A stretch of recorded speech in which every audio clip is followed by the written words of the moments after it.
What's going on, guys? So in front of me, you are looking at a bunch of really cool equipment. All of this was provided to me by my official channel sponsor, etrailer.com. So whenever we get done reviewing all this stuff, talking about it, installing it, if you're interested in these products, you can definitely go check it out at etrailer.com. I'll put a link in the description of this video if you are interested. So big shout out to my channel sponsor. Now, that said, what you were looking at in front of you is interesting because we're going to be using it in a very interesting way. Hang tight, I'll be right back.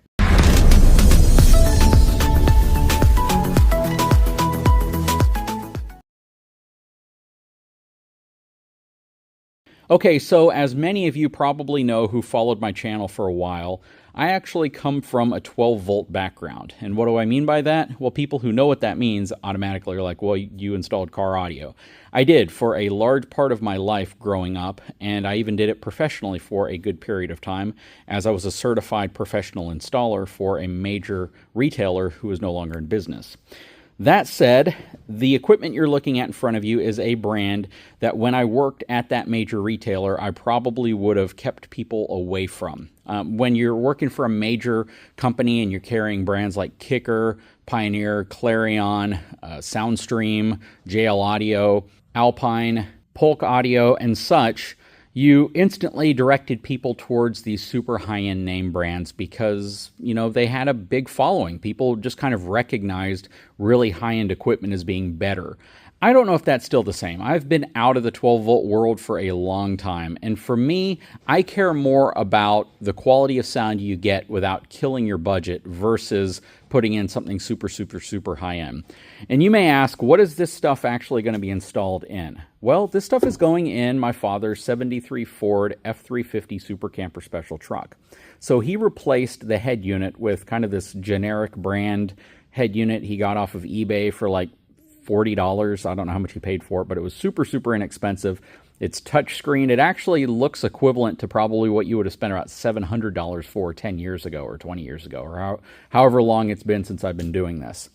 It works. It works pretty well. It actually works better than I thought it would work.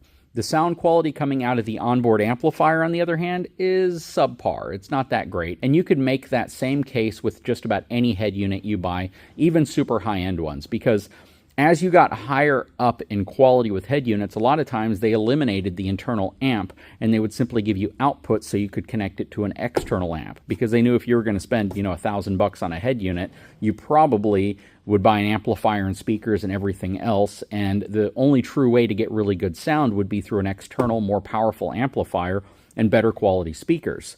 So in the case of the setup in the truck that we have, the 73 Ford Super Camper Special, he replaced the door speakers with some Kenwood door speakers. They're actually pretty decent quality speakers, and they're from a reasonably well-known brand. Kenwood was never one of those super, super, super high-end brands, unless you got, I think it was the Exelon, or I can't remember, but there was a higher version of Kenwood that was made to compete against the more premium brands. But Kenwood is what most people would consider to be kind of that mid-level retailer product, right? It was never known to be the best, but it definitely wasn't the worst.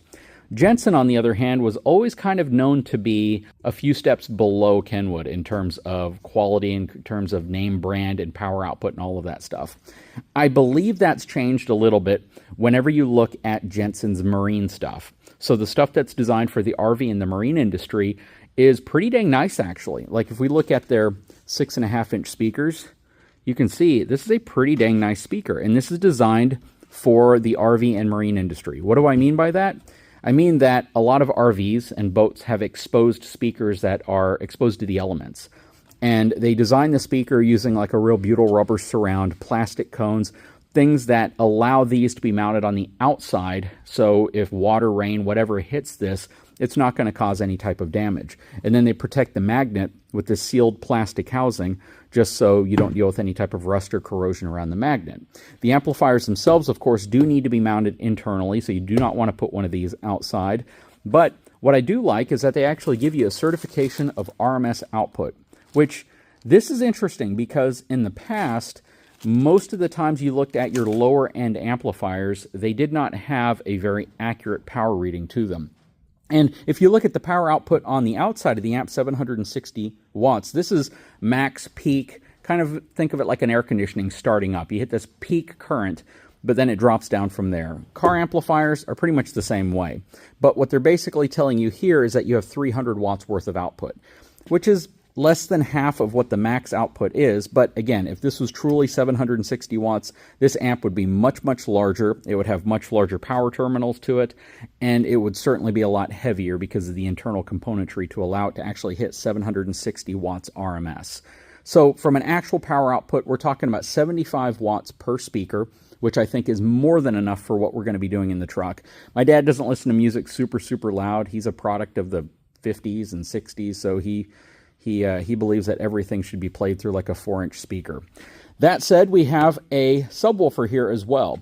Now, the subwoofer is really cool because it is super flat. It has a built-in amplifier, and it is not going to take up much space. And when we talk about the application that this is going in, we're not trying to be the people behind you in traffic that are rattling your rearview mirror. We're trying to be very, very responsible, at the same time practical in how we plan on installing all of this. We want this just to make the sound inside of the truck much better. Now, my father's already modified the exhaust on the truck so it comes out the back versus the side, which reduced the interior noise tremendously.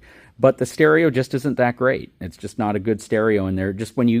But the sound coming from the stereo and the speakers that are in there right now isn't great, mainly because the head unit doesn't provide that much power to those speakers, and the speakers themselves are underpowered at this point, and it's just not giving you the clarity, the staging, the imaging that you might want in a vehicle. And I think after we install the rest of this stuff, it'll help fix that. When everything is said and done, there will be 4 speakers, 2 in the door and 2 in the back. We're going to put these in their own enclosure. We'll have this self-powered or powered subwoofer that will be mounted somewhere. We don't know where we're going to put it yet, but it may go on the back wall, it may go under a seat, depends on where we can fit it. And the amplifier will also be relatively concealed, hopefully. The whole plan is that we kind of make this sound like a much, much better version of an OEM sound system by utilizing better componentry, more power, and proper placement of speakers. But this is what we have. Picked it all up from eTrailer. Believe it or not, they actually carry speaker wire, main power cables, and everything else you need from that perspective. I have all the connectors we need. This is the wiring harness that goes with the power amplifier inside of the subwoofer enclosure. This thing is super, super compact. It's all aluminum housing. I mean, I'm telling you, the quality of all of this stuff definitely feels pretty dang nice. None of this stuff feels cheap. And I know since Jensen has been playing in the marine and the RV industry space, the stuff has really stepped up in terms of its perception. You buy an RV now, you're actually pretty lucky to have a Jensen sound system in it versus, some of the other sound systems that might be available. Anyways, we're going to get this stuff installed inside of the truck, then we'll come back and we'll show you what we did. Okay, so we're back. Let me show you what we have going on here. So we had a spare piece of plywood in the shop. It's actually part of the wood that we used to hang the TVs up in here, and I had it laying around. We cut it to size so it would fit all of our components on here. We have the Jensen powered subwoofer right here. We have the Jensen powered amp right here. And then we have a little distribution fuse blocks right here. And this actually supports up to 30 amp fuses per circuit. So we're only using 2 circuits in here, so we should be fine. One of them is this relatively thin wire, which is actually the power wire that comes on the harness for the Jensen subwoofer. So you don't have a choice. It's this wire right here. I cut it down so it would fit. And it's probably, I'm going to guess, maybe 14 gauge wire. But yeah, so the power and ground are right here and right here for the amplifier. Then, I'm sorry, for the subwoofer. Then the amplifier, we have 6 gauge wire running right here. We also have a big piece of 6 gauge over here that will run to the block itself, as well as the ground. So the ground's going to go in right here, and then our power will go in right here. But everything's working out real well. We already have our RCA connections looped underneath here. We already have these RCA connections kind of hanging down right here, along with the speaker wire. So once we get this in the back of the truck, we'll be able to route it underneath the carpet all the way to the radio where it needs to go, and then the power wire will come from the engine compartment with a much larger fuse on it, going all the way to this little fuse distribution panel. But this is what we got going on so far. Instead of using typical speaker box carpet like you would get, because we didn't have any, I didn't have any left, I actually found this stuff right here, which is the toolbox lining material that you buy. I had a full roll of it that I'd never used, and this is not the type that has all the little holes in it. It's actually solid, but it looks really, really good. And I think that it's going to blend in really well behind the seat on the truck. After we get all of this installed, the next thing we'll need to do is to install the 2 back speakers right here. So we're going to have to build some enclosures for those back speakers. and then we'll have to disconnect the front speaker wires that go in the door so we can also connect them to the 2 channels for the front, and then of course these will be the 2 channels for the rear. And then we have to run the remote wire back to the amp. We have it split off from here, so I have the remote wire that will go in here, and then it's split off to power on the amplifier at the same time. And we should be in pretty good shape. I think we're pretty much set at this point. It's just waiting for the materials we'll need to go ahead and build the enclosures for the 6.5-inch speakers. And it's funny because when you look these up, they say 6.5, but the back of them say 6-inch. So I looked them all up everywhere I could, and apparently they're 6.5-inch speakers. So I'm assuming the woofer inside of it is 6 inches, and then the actual total surround to it is 6.5, perhaps. I don't know. Typically 6.5 speaker is a 6.5-inch speaker, but the dimensions here are definitely smaller than that. That's more like 5.5. Anyways, what do you guys think so far? Pretty cool little setup here. Once we get the truck pulled around and we get the enclosures made for these back speakers, we'll get it all installed. Okay, so we are just about done. I am still waiting on some components to come in, specifically for where the back speakers are going to go. Honestly, I didn't really feel like making custom enclosures. It's been a long time since I've done it. I don't have the lumber, thought about doing it, but then I realized there's a lot of places where you can get some really good 6.5-inch enclosures already made at a really low price. You don't have to buy a bunch of MDF and try to cut it all yourself with all the intricate angles that I quite frankly have probably forgotten about over time. That said, we're still waiting for those parts to come in. Once those parts come in, we'll be able to install those. I have some wires that are ran. They're not really tucked away yet. I have the high output, or basically the powered output wires from the stereo disconnected now. The 2 front speakers are connected to the amplifier. The amplifier is connected, and everything is looking pretty good. So let me show you what we have going on so far. All right, so this is kind of what it's going to look like. These wires are for the 2 back speakers, and they're just kind of laying here right now until we get the 2 back speakers put in. Everything else is tucked away really nice. I have to do a little vacuuming right there. I am toying with an idea that I got to run past my dad, and that is how to connect this to the back wall without having to drill holes into it. So I came up with an innovative idea based on the fact that I was kind of walking around and I grabbed something and it stuck, and the reason why it stuck was because it was magnetically attached. And then I found out that I actually have some like 200-pound rated magnets, which are the magnets that, well, actually just one of them right there, and it holds this thing in place extremely well. I mean, it is really held in place with one, so I'm thinking of using 3 of them. You see the 2 outer little flanges right here, and I feel like I could put one on each of the others, and this thing wouldn't go anywhere, while at the same time giving us the ability to pull it off and service it if we need to, and not drilling through the back.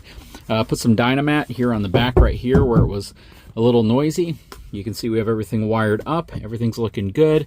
We have our amp wired up. Everything to here is 6 gauge, and then this stuff right here is 10 gauge. And we have all of our speaker wires going out. Everything looks pretty dang clean in my opinion. So, you know, whenever you look at stereo systems and big complex systems, quite frankly, kind of like when you do solar systems in an RV, you try to make all your wires and everything look really clean.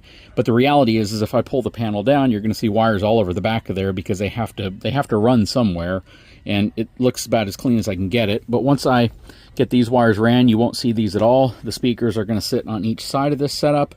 And I think it looks pretty dang good. Can't really test it yet. I don't have everything completely hooked up. But so far, everything is coming along really well. I like this little fuse block we put here, a distribution block, because if a fuse is blown, a light comes on. So you instantly know that's what's wrong, instead of having to pull them all out to see if they're actually blown. But this is really cool. What do you guys think? So let's get the speaker pods in so we can get this whole thing hooked up. So we still got a few more days before we'll get everything completed.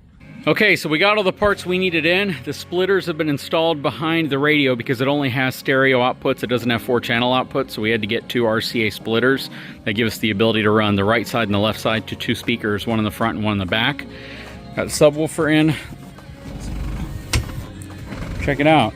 So we have 2 6.5-inch speaker enclosures. We have the subwoofer in place that has its own controls right there, and then we have the Jensen amp over here. All looks really clean. It sounds really good for what it is. Again, we weren't looking for competition level sound at all. It was just really to give this thing a much better sound in general, because you want to be able to at least hear it over the engine noise while at the same time you want to have something that you can kind of rock out to, especially in a truck like this. But it's all working really, really well. I'll put a link in the description of this video to everything that we have in here. And I'm going to be honest with you, anytime you do a full stereo installation, it's going to take time. So, you know, plan on it taking at least a minimum of several hours, all the way up to several days, depending on if you have everything you need. For the most part, if you have everything you need and you know exactly what you're doing, you have experience with it, you can probably knock it out in a few hours. But if you don't, you're going to want to take your time so you can run wires, get things where they need to go, and make it look nice and clean, and at the same time use connectors in a way that won't potentially cause any damage or electrical issues later. Anyways, guys, I sure hope you enjoyed this video. If you haven't had a chance, please take a moment, subscribe to the channel, give me a thumbs up, and we'll be back to talk to you again very soon.